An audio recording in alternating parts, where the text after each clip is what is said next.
Di era digital saat ini, lowongan pekerjaan dapat mudah didapat melalui media sosial.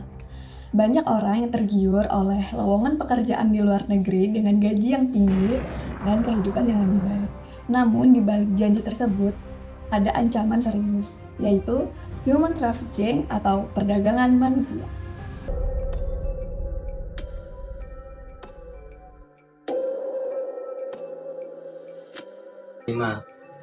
Video ini bertujuan untuk meningkatkan kesadaran masyarakat mengenai bahaya human trafficking, berkedok kerja di luar negeri, serta menganalisis kasus tersebut berdasarkan nilai-nilai Pancasila. Human trafficking adalah tindakan perekrutan, pengiriman, atau penampungan seseorang melalui ancaman, penipuan, atau paksaan untuk tujuan eksploitasi. Salah satu modus yang sering terjadi adalah penawaran kerja di luar negeri dengan iming-iming gaji yang besar. Korban biasanya berasal dari masyarakat yang sedang mengalami kesulitan dalam ekonomi atau kurang memahami prosedur kerja resmi di luar negeri. Setelah sampai di negara tujuan, banyak korban mengalami penyiksaan, eksploitasi tenaga kerja, bahkan kehilangan kebebasan. Assalamualaikum warahmatullahi wabarakatuh. Perkenalkan, nama saya Jihan Salwadila dengan NIM 08251014 dari Prodi Perencanaan Wilayah dan Kota. Dan di sini saya Farah Arji dengan NIM 17251028 dari Prodi Ilmu Aktuaria. Mau nanya nih, menurut kamu apa sih lowongan kerja luar negeri yang patut dicurigai? Menurut saya itu tentang human trafficking sih, itu kayak human trafficking itu kan jadi kayak masyarakat itu banyak kurang edukasi, terus karena kondisi ekonominya masyarakat itu mereka jadi tertarik sama dan Terima kasih atas jawabannya. sama. Teman semuanya, perkenalkan saya Nasmuati dengan NIM 08251059 dari Program Studi Perencanaan Wilayah dan Kota. Nah, saat ini saya sedang bersama dengan salah satu mahasiswa Institut Teknologi Kalimantan yang bernama Halo semuanya, perkenalkan nama saya Gunanela Alventa dengan NIM 082513. Saya selaku mahasiswi Institut Teknologi Kalimantan Program Studi Perencanaan Wilayah dan Kota. Oke, jadi saya izin bertanya sedikit-sedikit ya tentang topik human trafficking. Nah, jadi menurut Anda, apakah masyarakat Indonesia sudah cukup sadar mengenai bahaya dari human trafficking ini? Kalau menurut saya sih, kalau kesadaran itu pastinya udah mulai meningkat ya. Apalagi banyaknya kasus-kasus viral yang sekarang lagi bertebaran. Nah, tetapi edukasi tetap harus diperlukan pada anak-anak muda dan masyarakat di daerah yang rentan terjadi target perekrutan ilegal. Oke. Nah, kalau misalnya menurut kamu, bagaimana sih peran generasi muda dalam mencegah human trafficking ini? Kalau solusi dari saya sih, peran generasi muda tuh harus lebih kritis dalam menggunakan media sosial dan membantu menyebarkan informasi mengenai bahaya perdagangan manusia agar masyarakat tidak mudah tertipu. Karena kan yang kita tahu ya, kalau penyebaran informasi lewat media sosial tuh pasti bakal cepat meluas, karena media sosial tuh adalah salah satu aplikasi yang sekarang tuh kami gunakan kan. Betul itu.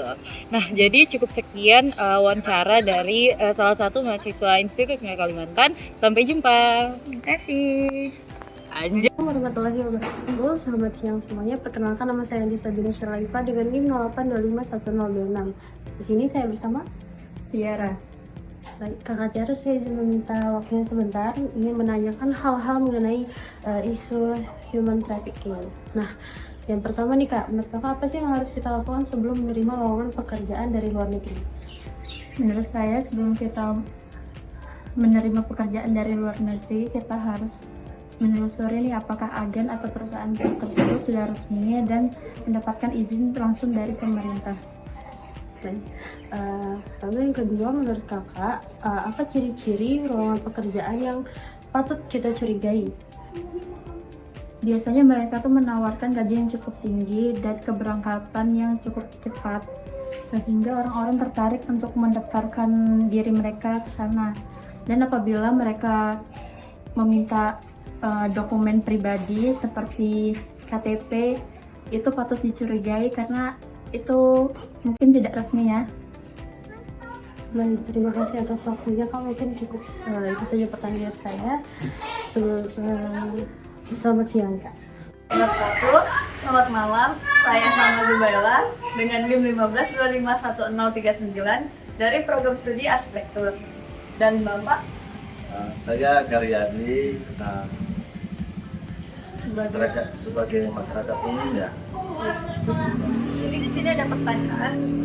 Menurut Anda, apa ciri-ciri lowongan luar negeri yang patut dicurigai?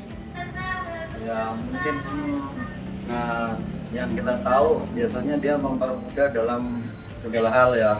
Mungkin dalam segi gaji yang besar, mempermudah untuk kayak keberangkatan gitu. Jelas itu aja sih. Baru biasanya dia itu dia menyembunyikan yang jadi identitas dari perusahaan tersebut. Tidak jelas informasi. Mungkin dari saya seperti itu. Mungkin kalau ada kurangnya ya mohon dimaafkan. Terima kasih. Kenalkan, nama saya Resi Sasminta dengan NIM 15251048. Di sini saya akan menyimpulkan dari pembahasan kita. Dari pembahasan hari ini kita dapat membahas bahwa kasus human trafficking yang berkedok lowongan kerja luar negeri yang menjadi salah satu masalah di masyarakat saat ini, yang memiliki janji yang sering diiming-iming, janji gaji yang besar dan kehidupan yang lebih baik. Dari kasus ini banyak sekali oknum-oknum yang memanfaatkan kesempatan ini untuk menipu para masyarakat yang awam terhadap kasus tersebut. Dan dari situ kita penting bagi kita untuk selalu menyaring informasi dan juga tidak mudah percaya pada tawaran kerja yang terlalu menggiurkan. Human trafficking bukan hanya sekedar pelanggaran hukum, tetapi juga pelanggaran kepada nilai kemanusiaan dan juga Pancasila. Semoga kasus-kasus yang pernah viral dapat menjadi pelajaran bagi kita semua dan bagi masyarakat agar lebih waspada, serta pemerintah juga dapat lebih bisa memberantas indikat perdagangan kemanusiaan. Terima kasih kepada narasumber yang telah berbagi pendapat hari ini. Sampai jumpa di pembahasan selanjutnya.